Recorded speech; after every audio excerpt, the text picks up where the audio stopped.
All right, well, welcome to the Oklahoma Weather Show, episode number 31. Here we are now, middle of August 2014. The weather is beautiful outside, but certainly, while I wish we could go outside and host a show, here we are today. It's about noontime on this beautiful Oklahoma afternoon. Meteorologist Jonathan Conder in charge of today's show, so Jonathan, take it away.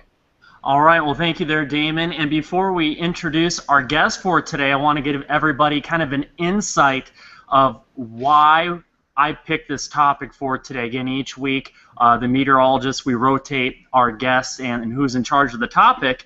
And, we've been blessed with rainfall across central Oklahoma in the last 90 days. I mean, parts of Oklahoma County have picked up about 18 inches of rain in the last 90 days. We've seen a significant reduction in the extreme drought across Oklahoma, like a huge reduction, about a 25% reduction. And when the average person goes outside, their lawn is green.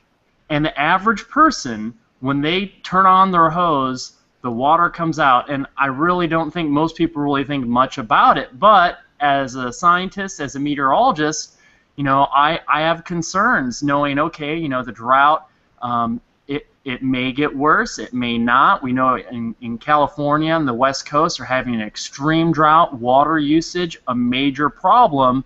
And so I wanted to do a topic on long-range water supply or water sustainability for Oklahoma, and I came across a really good presentation from Dr. Robert Puls. Dr. Puls, you're the director of the Oklahoma Water Survey. You're our guest for today. We really appreciate you being on with us.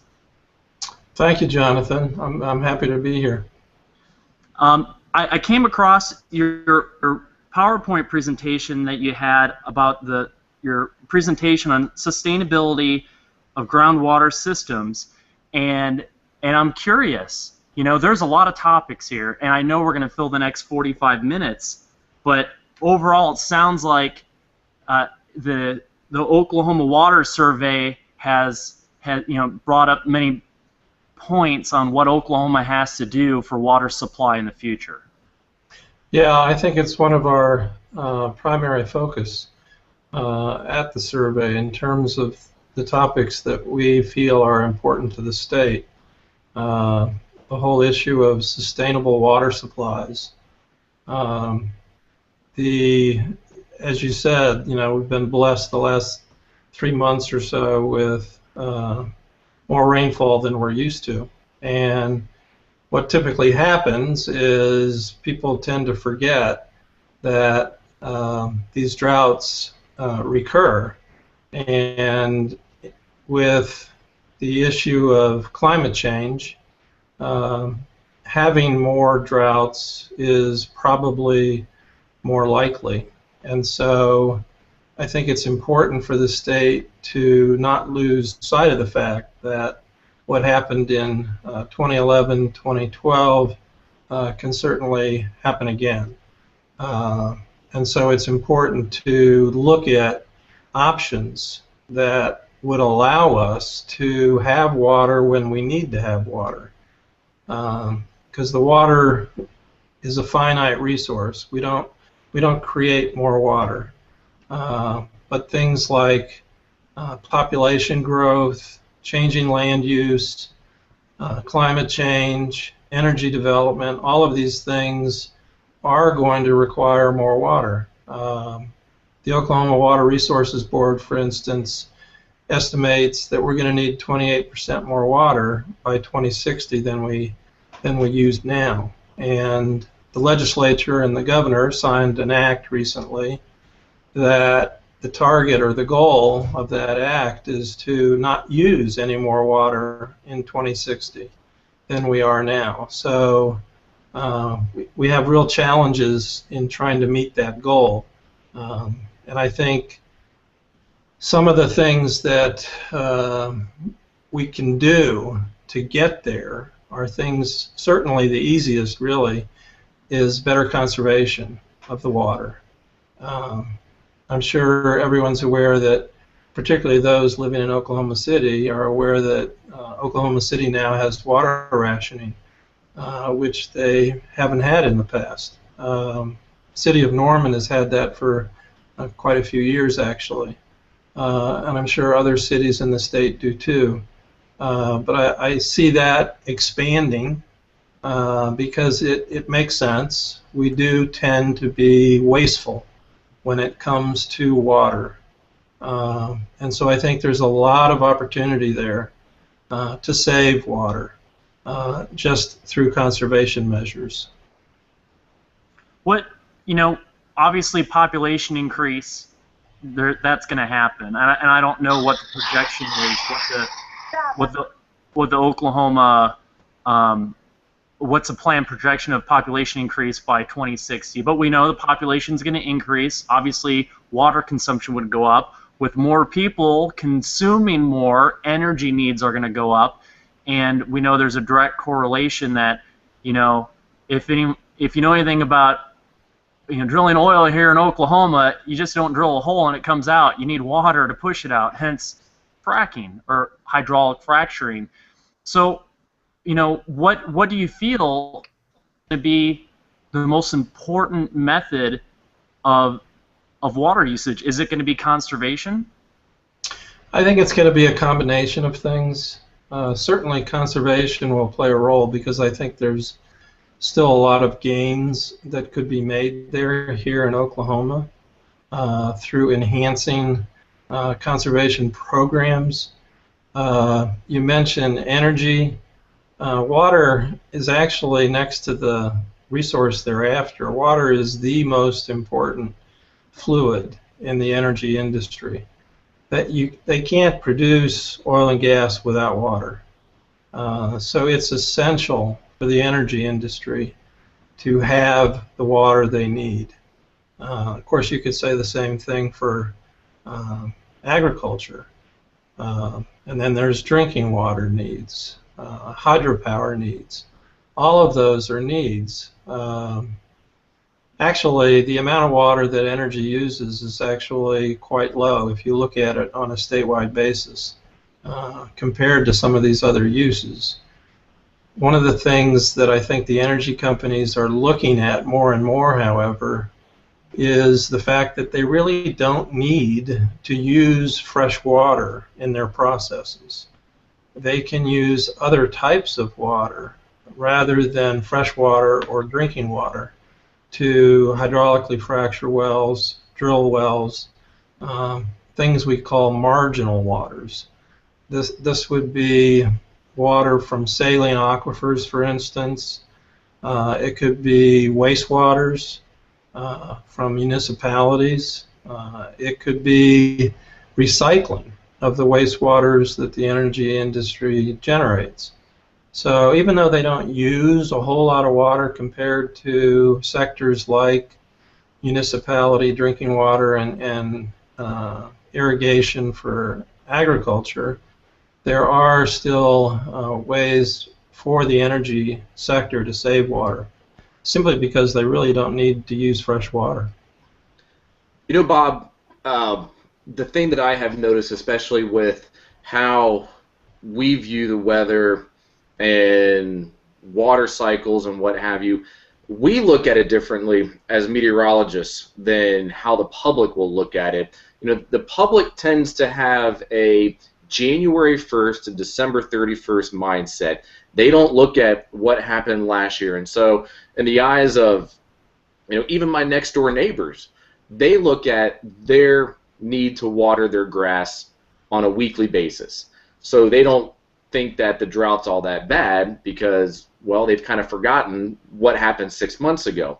But if you look at all the stats, you know, if you look at how much water Oklahoma has received in the last 5 years, the percentage is considerably less than, you know, than normal. So I think it's very difficult for us to get the message out, because we'll say, hey, the drought's really bad, and then, you know, you have people outside saying, well, it doesn't look that bad. You know, the grass is green. We picked up a lot of rain 2 weeks ago. They don't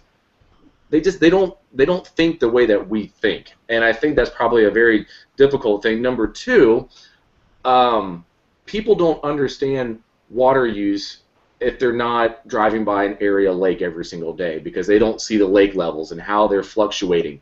You said that by 2060 we need about 28% more water. Do our area lakes, or can our area lakes support 28% more water gain if they're at their brim, or do we need to start finding ways to get more water reservoirs in the state? I think people are looking at the issue of additional reservoirs. A lot of the reservoirs that exist currently in the state are quite old. Reservoirs actually have a finite lifetime in terms of how they're constructed and how they're maintained. So a lot of the reservoirs in the state are approaching, well, they're way past midlife. And so I think people are looking at additional reservoirs as one of the options.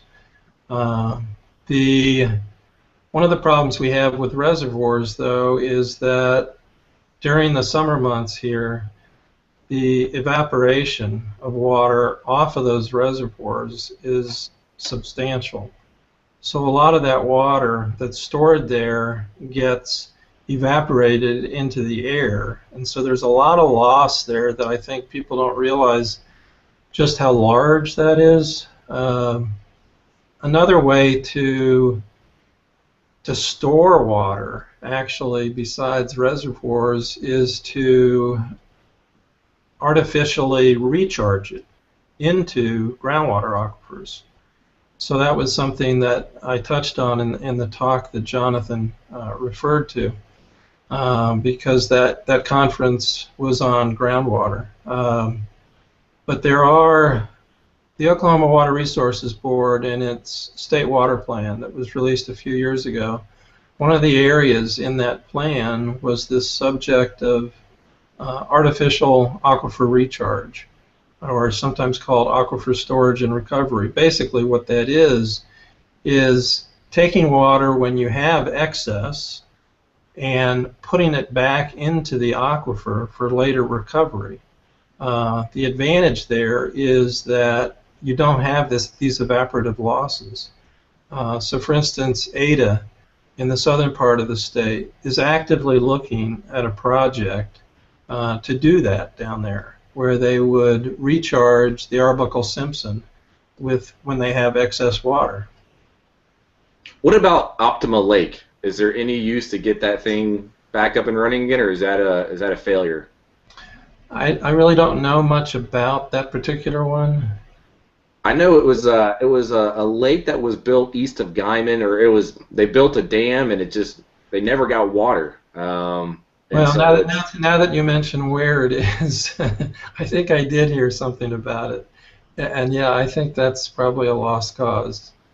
Yeah. So, Dr. Puls, you brought up an interesting topic about the aquifers. What is current state of the Oklahoma aquifers? And this is a little bit maybe outside, my realm. I have a little bit of education in hydrology. I know it was at the and you may have to correct me. Is it the Oologah aquifer out in the Panhandle? Ogallala. The Ogallala.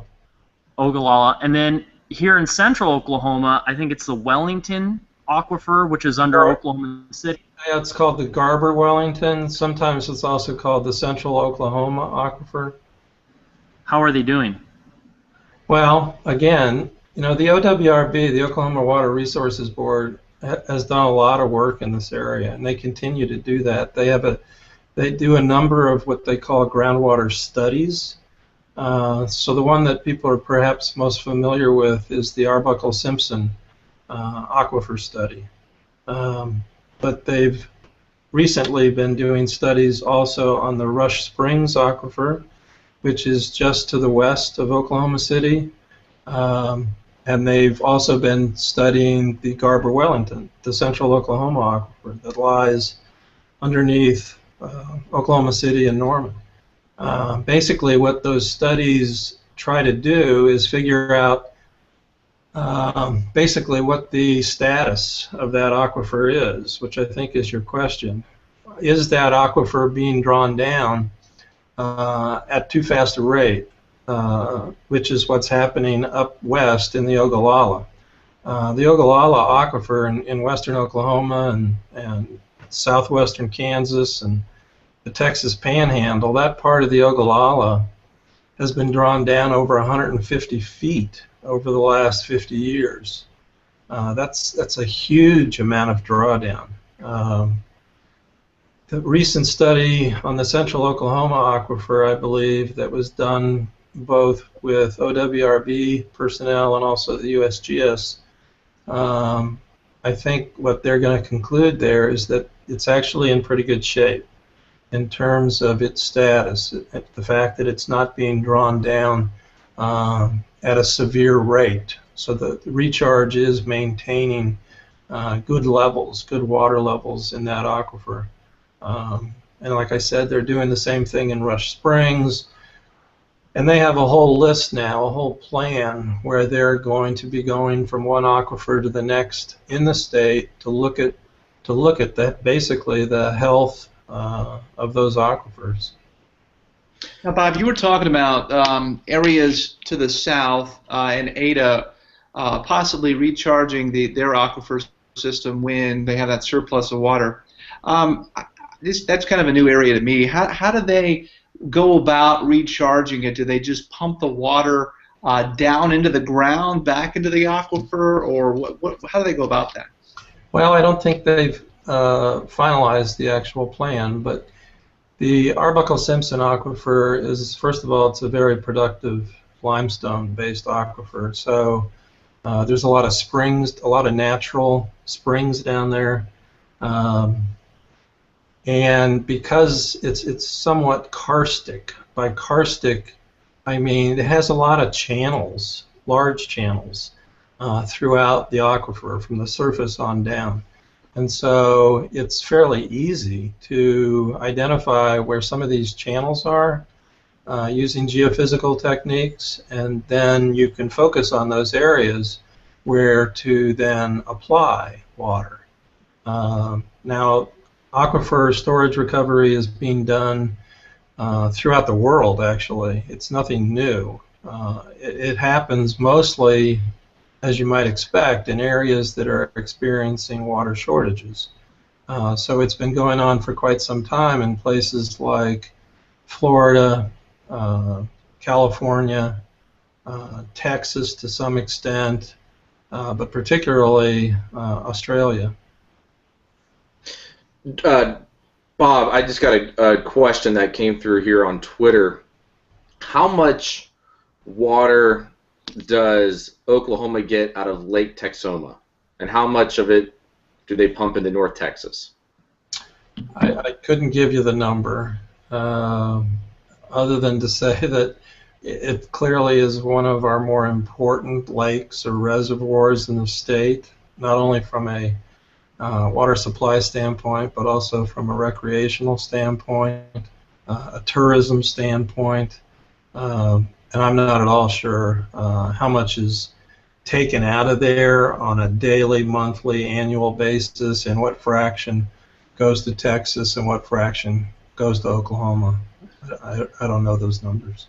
We were talking a while back with Lloyd Colston, who is the emergency manager down in Altus, and he was talking a lot about the water issues that have been going on down in southwestern Oklahoma, and he said that at some point he felt that they were going to expedite the process of building a pipeline from Amarillo to North Texas to bring in water so that water can get to that part of the state out in the Panhandle, but that the shortest point from point A to point B is a straight line, and that more than likely that pipeline might actually run through parts of Oklahoma. Is there a possibility, do you feel, that Texas would be willing to let us buy some of that water, or is that going to basically be solely for Texas? You know, that's a really good question, and it's one of the issues that always is going to come up when you talk about sustainability of water, because to really do this right requires integrated management approaches that involve multiple organizations, not only state but multi-state, regional organizations, and it's going to require these multiple entities who have their own goals, who have their own needs, to collaborate, cooperate, negotiate, and ultimately try to arrive at a solution that hopefully benefits the general population, and doesn't harm one group at the benefit of the other. So that kind of issue, I think you're going to see more and more of. And the best way to deal with it is to upfront realize that this is going to take some negotiation. It's going to take getting the different stakeholders together, really laying out what people's needs are, where these water sources are, and then hammering out solutions for the general good.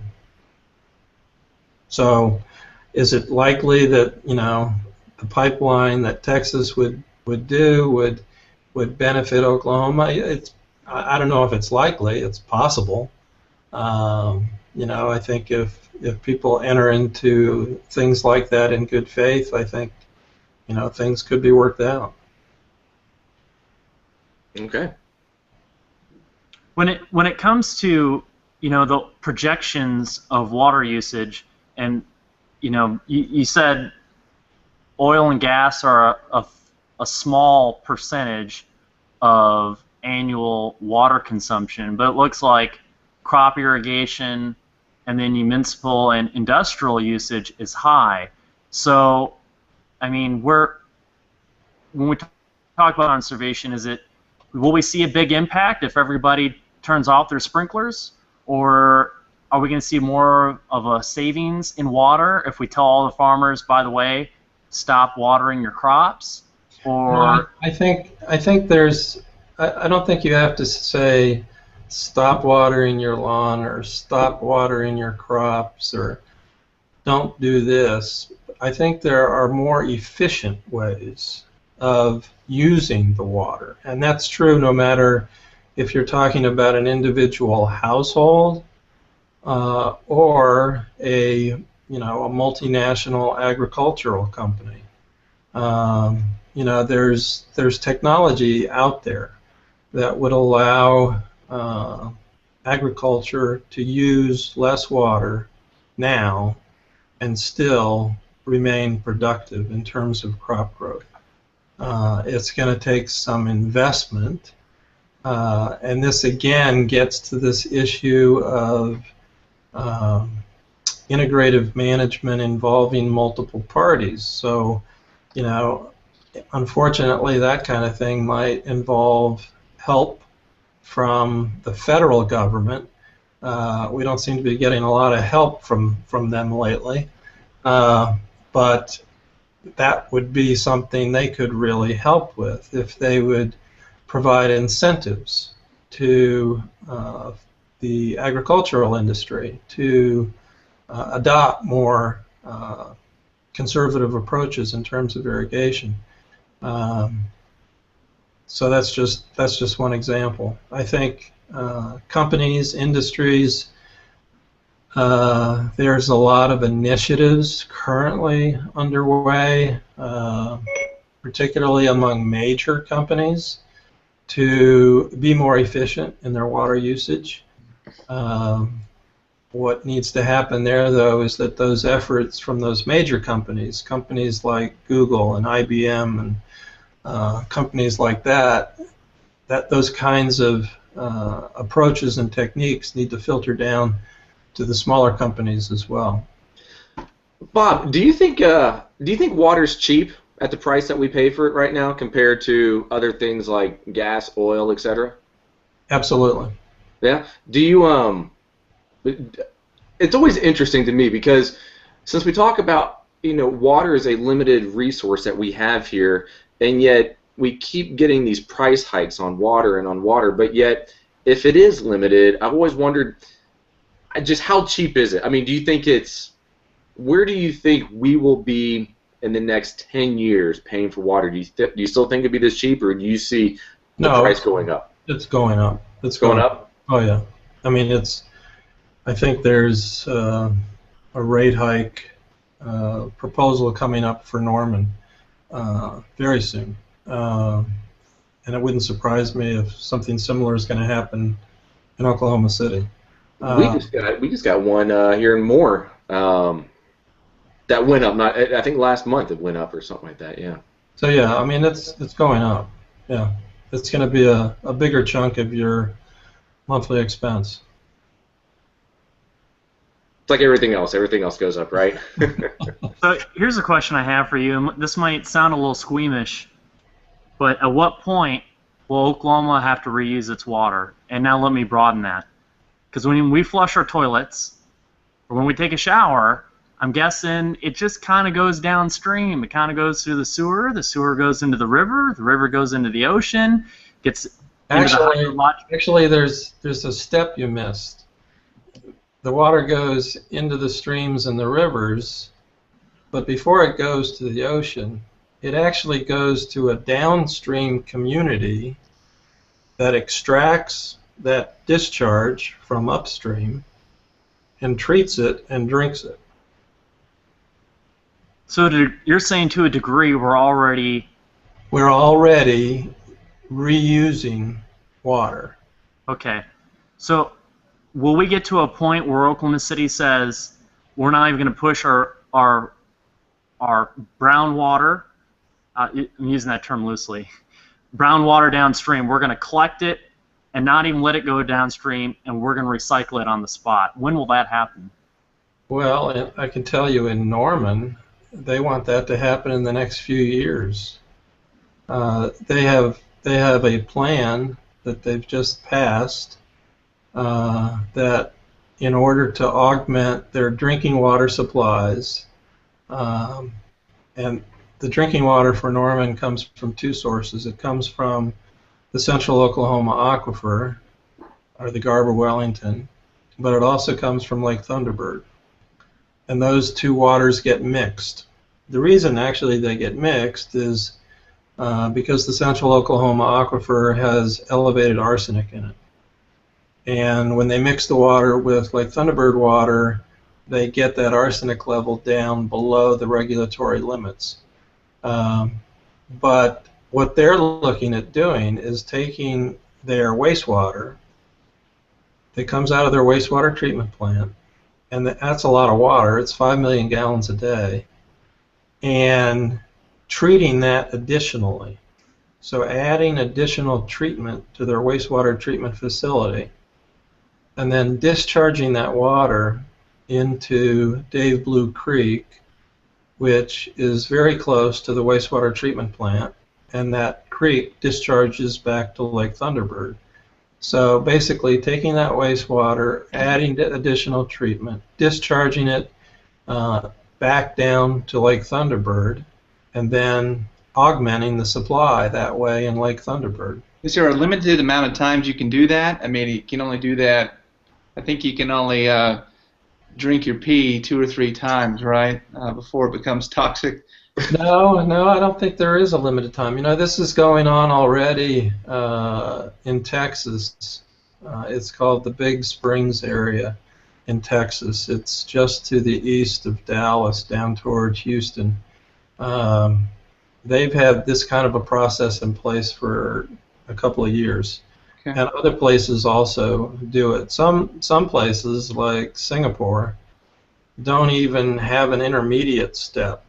They actually take the wastewater and treat it to such an extent that it can be reused as drinking water immediately. You know, so that's called direct potable reuse.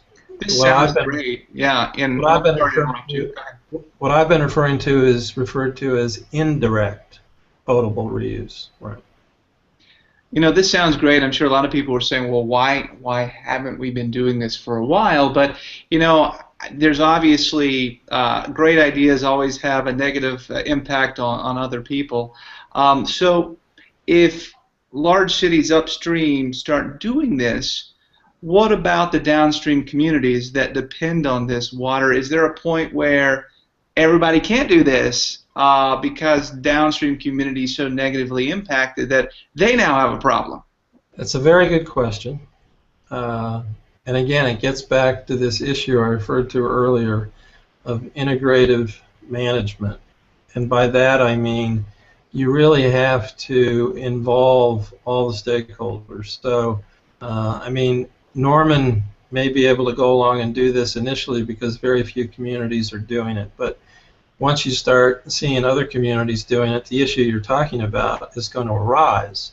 And so now you've really got to start looking at the whole region and looking at the water needs for the whole region. So what impact does that approach that Norman takes, what impact does that have on downstream users?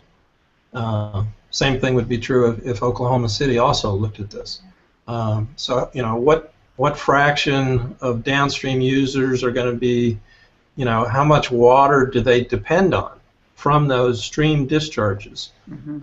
And is that going to adversely impact them? Mm-hmm. Yeah. You know, It interesting. sounds like an easy process to debate because everybody downstream would say, no, don't touch my resource. Leave it alone. I know in Colorado, on the west slope of Colorado, coming down from the Rockies, Colorado River, the Green River, they all go into Lake Powell and Lake Mead, and you know, of course, the problems there. We weren't in the west slope of Colorado allowed to collect your rainwater because you don't have rights to that water. That water belongs to the downstream folk. And so maybe in a minute I'll get your thoughts on if you have any opinion on the Lake Powell, Lake Mead scenario. But I just think that's interesting that for them it's way past the point of negotiating with people downstream. They've already said no, don't touch it. No, and that's what's going to happen. I mean, you know, the Lake Powell, Lake Mead example is a good one because they reached a critical point. And other parts of this country have also reached critical points. Places like Arizona, Southern California, South Texas. And so they are looking at other ways. South Texas, I mean, they're looking at desalination plants, taking water that's salty and turning it into drinking water, which people used to think that would be way, way too expensive. Well, guess what? Now it's not. It's priceless. Water's priceless when you run out. Yeah. You know, what's interesting actually is I remember surfing around the internet, and up in Alaska, they have glacier harvesting, where you can apply to harvest water from a glacier. I mean, obviously, we're not even close to Alaska, but is that something that you do in desperate measures, begin to harvest glacier meltwater? Well, you know, I haven't studied that very much because it's not a realistic option around here. But Yeah. but I have heard of things like that, and things like people tugging icebergs and using icebergs as a supplementary water source. So This was what I just got coming in. It says glacier ice water occurring in natural state. Glacier ice harvesters can apply for either a water right or a temporary water use permit to get authorization to harvest glacier ice. It is currently harvested from tidewater glaciers in Alaska. The cost is, depending on how long, you can go up to 5 years, but it says here that the cost is $500 just to get a permit, and then you can harvest as much as you can possibly bring in. Maybe But that's why they bottle it already, right? You pay $3 or $4 for a bottle of water that comes from the glacier. It's good. That's got to have some. Not the overhead on that can't be too expensive, right? So, Baba, I want to ask you too your opinion on the Lake Powell, Lake Mead thing, because you know I lived in Colorado a number of years, and I know that the Rocky Mountain snowpack 97% of the water in Lake Mead, which is what, 50, 75 feet below. I mean, it's drying up. The lake's drying up. 97% of the water comes from snowpack in the Rocky Mountains, and the snowpack has maintained. There really hasn't been drastic years in the Rockies where they haven't had snow. There's always snow up there, it seems like. So down into Vegas and other desert Southwest communities, has it just been more of a poor management for them, where they've just they built a city in the desert that keeps on growing, and hey, there's no water in the desert, and there's none more coming in. So has it been for them, do you think, just more of a mismanagement, or what's happening to the water there? Well, obviously, the snowpack hasn't changed, and the water levels are going down as drastically as you indicate. Then more water is being intercepted between the mountains and the reservoir. And so I don't know this for sure, but it sounds to me like it would be a management problem. And again, when you have water issues that cross political boundaries, counties, states, and even countries, that makes it difficult to manage. Mm-hmm. We often hear from the media, which aren't all meteorologists, the dramatic pictures of the lakes, people shooting that, oh, it's the drought, it's the drought. No, it's the desert. The desert's always in a drought. It doesn't rain much in the desert. It's never going to refill. We're not going to get 40 inches of rain over the Gobi Desert anytime soon. So, yeah, they've got a serious issue. No, and I think western Oklahoma has a serious issue. Mm-hmm. You referred to the Altus area earlier. I think they already have a serious issue. Mm-hmm. And certainly the Panhandle does too, with the way, their main source of water is that Ogallala Aquifer, and the rate at which it's being drawn down, people are having to re-drill wells to, put the pumps deeper. And there's, at the rate it's going, that's going to be, they're going to be out of water here before very long. And some folks don't realize the topography of Oklahoma so much, obviously, but western Oklahoma goes up 1,000, 2,000 feet. You can't necessarily just pump the water up the hill. No, it costs a lot of money to transport water. Mm-hmm. So I have a two-part question for you, Dr.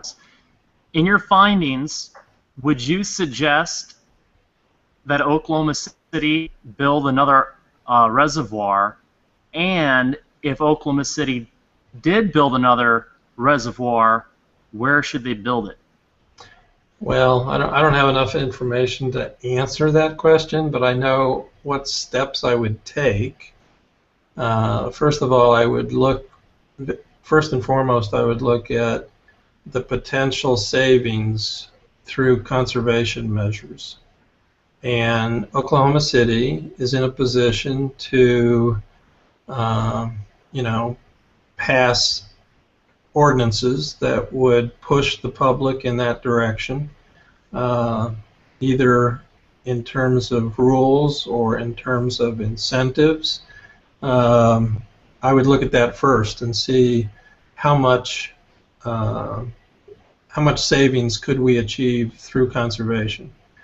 Then, obviously you want to look at what the needs are going to be. And I think I would be shocked if Oklahoma City doesn't already have that information in terms of what their projected needs are. And then you start looking at other options being things like reuse, recycling, aquifer storage and recovery, and reservoirs. That would also be one of the options. And as far as where, that's partly that's a geographic hydrologic problem, but it's also a social, economic, political problem. So it's a multi-dimensional problem in terms of coming up with what location you would pick. Yeah, I would imagine that building a reservoir would be kind of hard. Well, inside story, my mom used to fish the National Female Bass Circuit. So I'd spend my summers going with my mom, and she'd fish kind of like Bassmasters. I think it was called Bass and Gal. And we'd go fish all these reservoirs. I've been to Texas. I actually fished 10-killer long before I ever knew I was going to become a meteorologist in Oklahoma, or a meteorologist. But you would look at these maps of the lakes to fish, and you would see the old railroad tracks. You would see the old streets, and you would see the old cemeteries, and you would see the old cities. The old cities that are now covered in water. So I would imagine that, okay, Oklahoma City says we want to build a new reservoir for our water usage, and we're going to build it over, you name the town. Let's, name any city. Well, not more, but think of it like a sparse city just east of Oklahoma City. We'll say Wellington. Wellington, small population, maybe about 2,000. By the way, we're going to build a reservoir there. Topography is just right. Everyone in Wellston. Everyone in Wellston, you got to move. We're going to flood your city. Well, that's been done before. I mean, that's what happens. I know that I used to live in Ada before moving to Norman, and they were pushing a new reservoir down there, Lake Scissortail, and it was, they had a location picked. I think it was just to the northwest of town. But yeah, it would involve displacing a number of people. When you think about this part of the United States, my whole family is on the East Coast, and so a lot of times, they view Oklahoma from the sky when they're flying over, somewhere on the West Coast.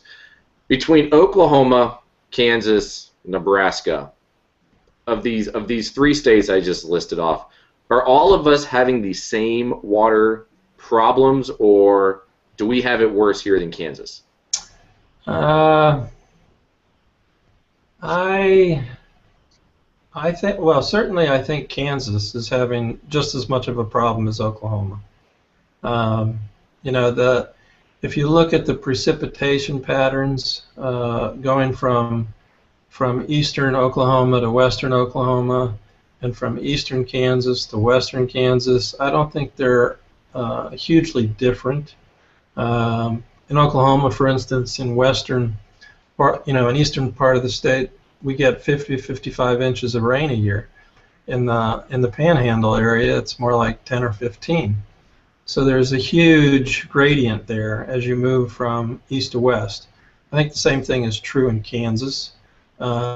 Kansas too has the Ogallala Aquifer. In fact, it has a greater area of the Ogallala than Oklahoma does.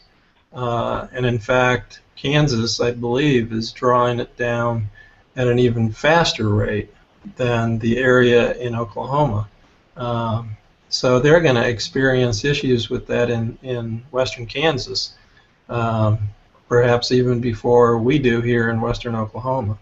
I think when you fly over those states, and I don't have occasion to fly over Nebraska, to be honest, that much, but my impression, just simply from flying over, is that Oklahoma has a lot more reservoirs. So in that regard, I think we may be better off. Makes sense. Jonathan, anything you want to push out there as we start to wrap this up? No, I know we're coming up at the end of our time here. I guess, Dr. Puls, if you had any last keystone statement that you would like to make to the viewers, I think you kind of already said it. I mean, from my notes, it's about conservation, reuse, aquifer refilling, and then maybe management of reservoirs. But anything else you'd like to add as a keystone comment? I think this issue of reuse and the use of marginal waters are key areas where savings can be achieved. I mean, we're already reusing water for things like golf courses. Gaillardia, for example, uses wastewater to irrigate their golf course. So does the OU golf course.